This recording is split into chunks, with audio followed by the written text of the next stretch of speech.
Okay, so this week we are going to look at line art, and today we're going to start a value scale. I know you've done value scales in the past, but they're always a good practice. No matter how good of an artist you are, it's just really good to practice value scales to keep your eyes very tuned into the subtleties of values. On Wednesday, we're going to talk about doing value studies. So this is where your sketches needed to be done today because you're going to take one of those sketches and we're going to turn it into a full drawing. And then I'm going to walk you through the process of creating value studies. And that'll take you through the rest of the week. And then you'll have, we'll do a creative exercise on Thursday, and that's going to end out our week. So let's look at line art. So line art, you're really going to take one of your sketches. So I think the sketches that were turned in, I've graded them and I've commented on them. So what you're going to do is you're going to choose one of those sketches and you're going to redo it onto a full 8.5 by 11 sheet of paper. Or in your sketchbook, and it should take up the whole paper. You're going to just recreate that sketch, make sure the composition is still the same, and you're going to draw it out in detail. Okay, so this should have all the details, no shading, no coloring, just the line. Try to make sure it's neat. Don't let it be too messy or too sketchy. Try to make it as clean as possible. Don't press too hard on the lines. And so these are two sketches or two line drawings I did for a children's book assignment I had to do last school year. So I'm going to show you, because I did the process I'm walking you through, I did for these drawings. So these are two line arts. You're only doing one. I wanted to show you two because of the values that we're going to talk about on Wednesday. So decide which sketch you want to use. You can use any one that you're interested in from what you turned in, and then again just draw it out. Now if you have a printer at home, it would be really great if you can take a photo or make a few copies of it. If you can't, don't worry about it. I have an alternative, and I'll walk you through that on Wednesday. Okay, but it's nice to have some copies of it so that you don't mess up the original. Any questions about that so far?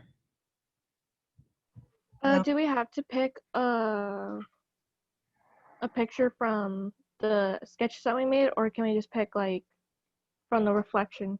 It should be from the sketches, because that was the whole point of the sketches. The sketches were you coming up with ideas of what you would want to draw, in addition to focusing on your composition. So with Rachel, like I think I looked at yours, some of yours, you might want to consider adding some things to it, like choose one and adding things to it to make it more interesting to you.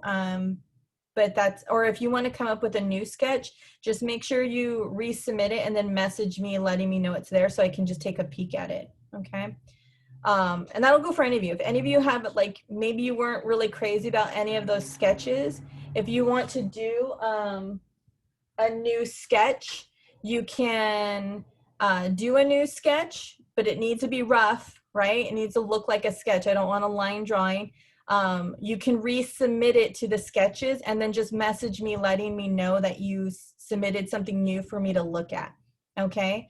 And then once I get the message, I'll give you like an okay, go to line art kind of message, just so we can look at it, just so I've seen it beforehand. So the line art, very, very simple, right? I thought today we could do start the value scale together. Did any of you not pick up your supplies yet? Did all of you get your supplies? Yeah, okay, good. I know you guys have done value scales before. but it's, like I said, it's a really good practice to do. If you don't have a ruler, then I'll show you what to do. So you might want to grab your sketchbook, paper, and your pencil for right now, just one of your pencils. It's good for you to practice with doing this with any of your pencils. I do this with like my colored pencils too, watercolors, any materials I have. I like doing kind of like color swatching, and that's kind of what we're doing with the pencil too. It helps you kind of see what your materials do. So it's always good to play with that, because not every like pencil, not every color pencil, they're not all going to be the same, because the companies that make them have different amounts of glue in them. So I unfortunately I don't think I have the blue pencils you guys have. See, what do I have? So one of your pencils should be like a 2H or like a 2H or maybe even a 4H. And then some of you might have like a 4B or a 6B. I don't know what other options there works. Not all of us art teachers had the exact same pencils, but we made sure you had a light one and a dark one.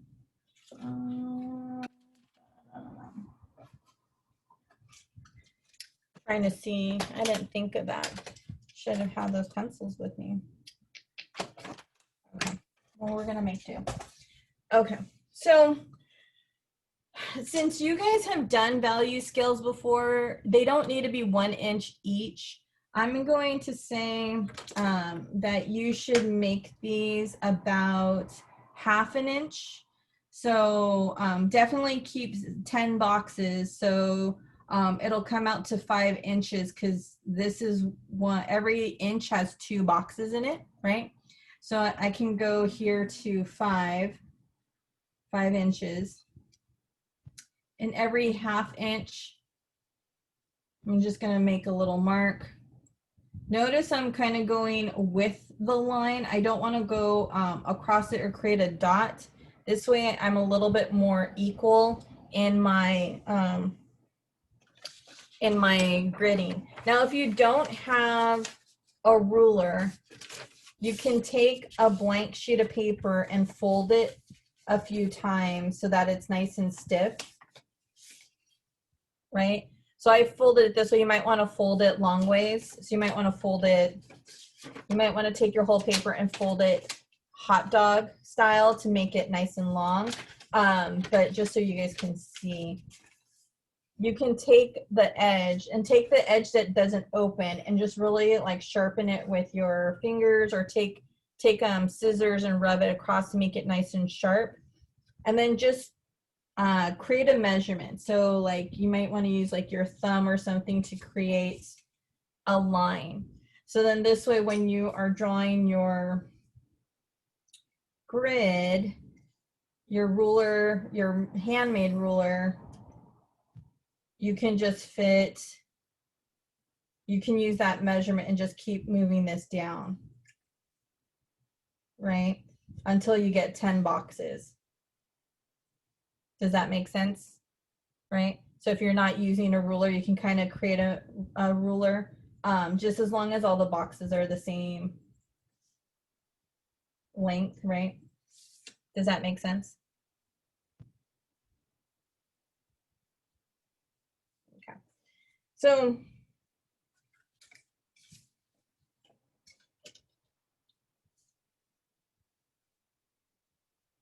I only want these boxes to be small, so I want them to still be 1/2 inch.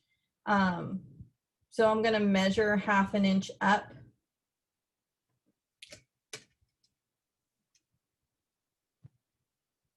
And I'll measure 1/2 inch up. I'm going to put like a little T so I can see where that ends. Or I guess like a little L.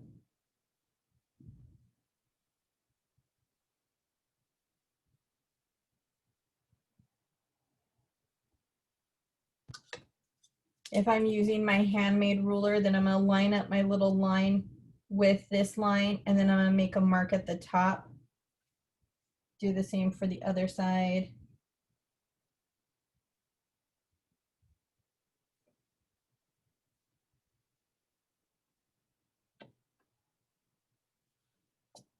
And then I want to measure to make sure that this is 5 inches across so that it doesn't, and it is, so that I can draw my line across. Make sure to mark every 1/2 inch again.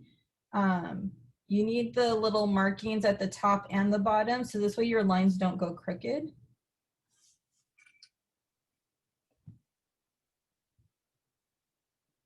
So I drew my line across and I made little tinier dashes.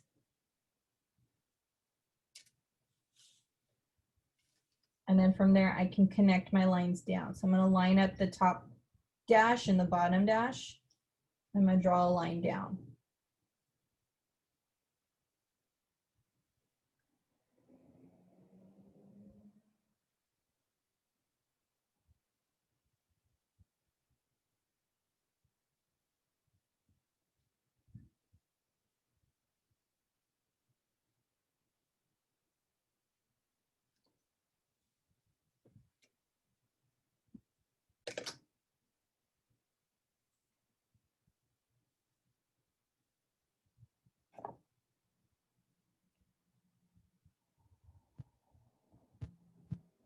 So the 2 pencils I have with me, my little zebra pencil is just a standard number 2 pencil.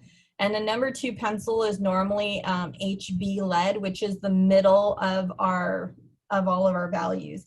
So anything that's H next to a number, like there's a number and then the letter H, that means the lead is hard, which means these are light pencils.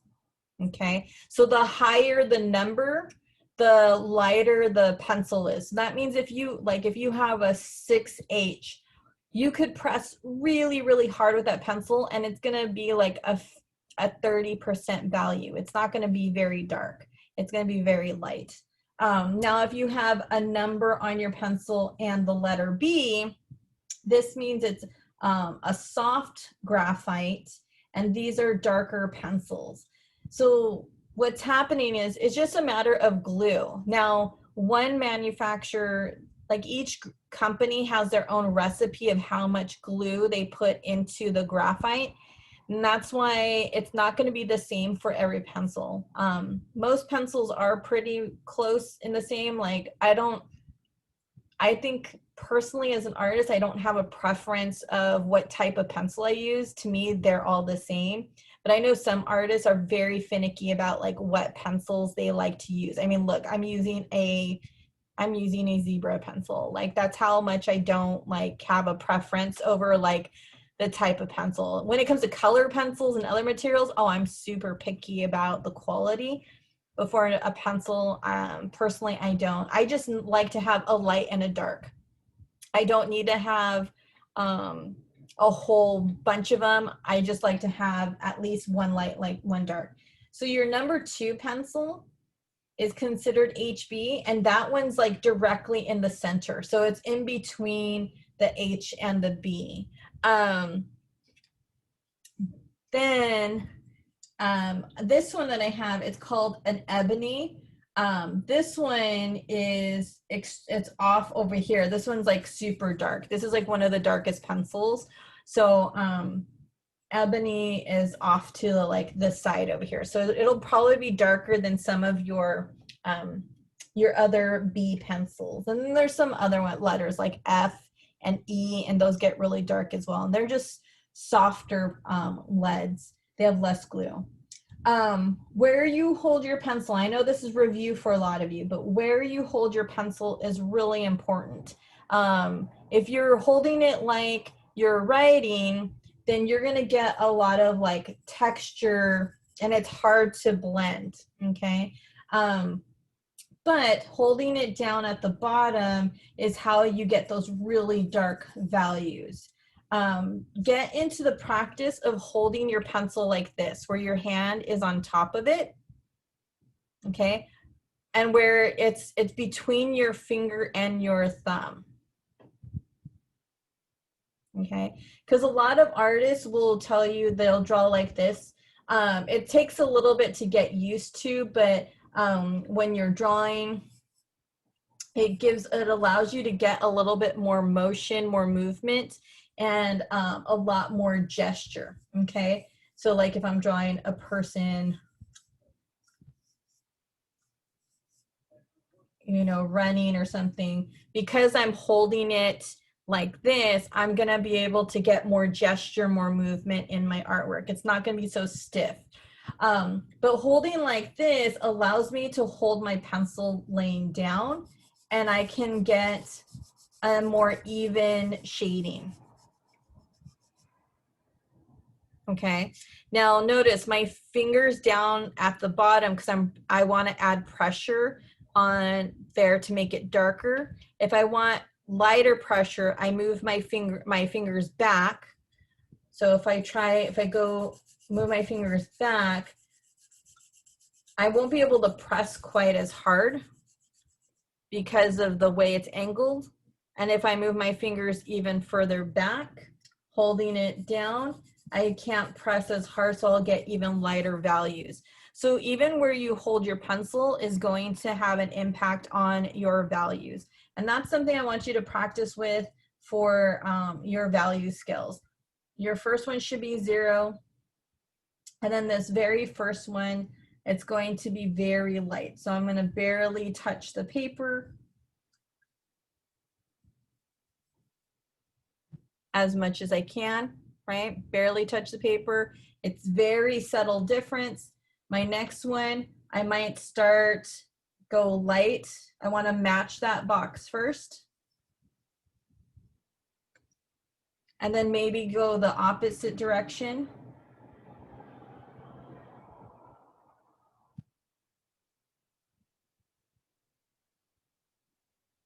Make sure it's nice and even. And I want to make sure it's noticeably different, right? Like right now, I can see that this one's lighter than that one.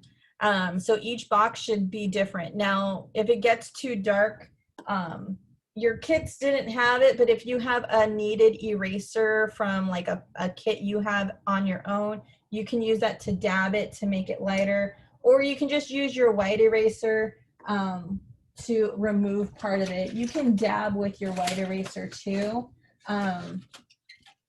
to remove some of it.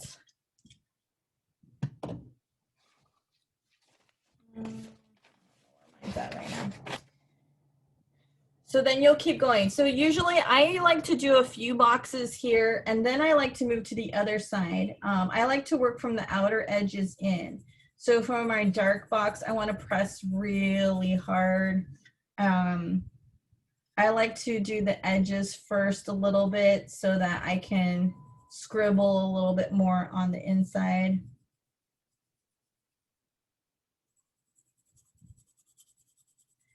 And make that nice and dark and solid.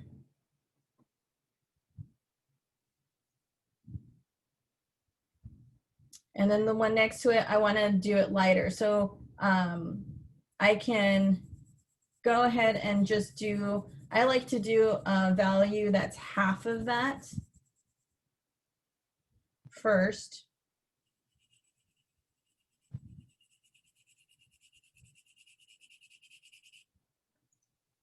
Right, so that's like half of this value. So I want to just slowly build that up. So I'm just going to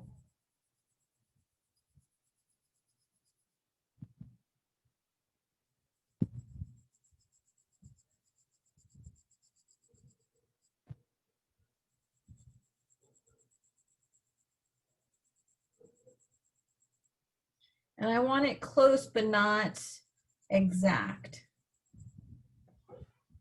Okay, that's a little bit closer. Now, if the one key trick to this, and I'm gonna spotlight my face for a second. And I know this is ridiculous to some people, but squinting your eyes a little bit like this, like just lightly. Don't like squint really hard. Just lightly squint your eyes where you can still see. And what's happening is your eyelashes block out some of the light by just lightly squinting your eyes. Like they're not fully closed. You can still see it. And what happens is things that are dark become darker and things that are white become brighter. So squinting your eyes at your value scale oftentimes will help you see if boxes look the same or if they look different. Okay, so oops, sorry, I spotlighted Diego. Sorry, Diego. Miss Roldan and her tech, I'm clearly not doing well today. So then like the next one, I want to start off half of that value. So I'm going to go a little bit lighter. My hand is a little bit lower because I don't want to get too dark too quickly. So the rule with values, you can't really, you can't remove darkness. So if you go too dark too quick, it's really difficult to fix that. It's always best to start off lighter than what you think you need and then slowly build that darkness up, because when you get this dark, if you mess up and you try to erase it, it's still going to leave what I call like a ghost image, or it'll leave like residue behind that you can't exactly like hide or cover. So make sure you are very intentional in building this up and don't be too much in a rush. Any questions about this?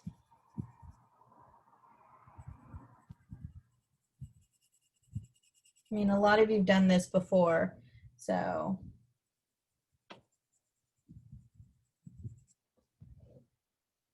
Any questions? No? Okay. So today, what you're going to do is you're going to choose only one of your sketches. Let's go back to me. Okay. You're going to only choose one of your sketches. You did 5 sketches, you choose one of them, and you're going to redraw it on a bigger sheet of paper in full detail, okay? Just the lines. And you're going to take a photograph of it and submit it. Now, I'm giving you till Wednesday to do the line art because you're going to need that for Wednesday's activity, okay?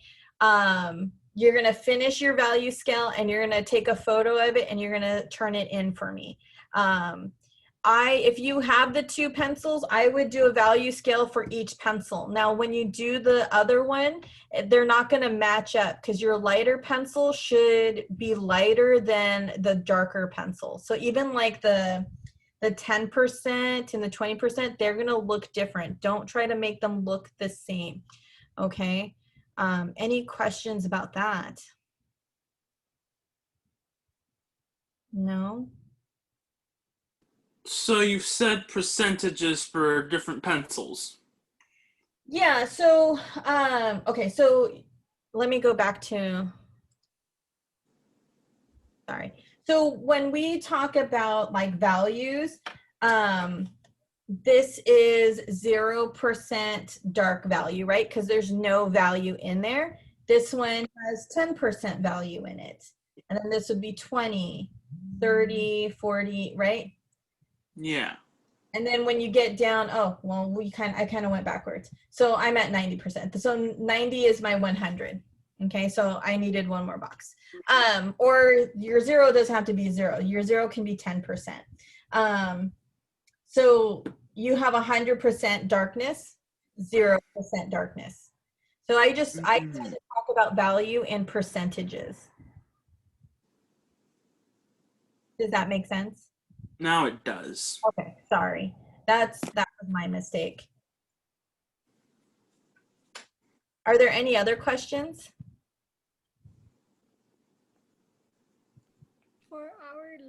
For our sketch art, you want us to pick a sketch, and what do you want us to print out? Like, what do you think would be better if we print out? So I want you to draw the line drawing, okay? If you have a way to like scan and print it out, I would make 2 more copies of it. Of our sketch? Of the line drawing. Oh, okay. Of the line drawing. If not, don't worry about it. On Wednesday, I'll tell you what to do with it. So right now, just worry about getting the line drawing completely done. And that's due Wednesday Yes, or Wednesday? let's do Wednesday. Thank you. Yeah. Any other questions? Okay, guys. Then I'm gonna let you go. If you have questions, I'll be on till the end of the until 11:42 because I'll be on here with the AP students next. So feel free to come back if you need help with anything or have questions. Okay, and I will see you Wednesday.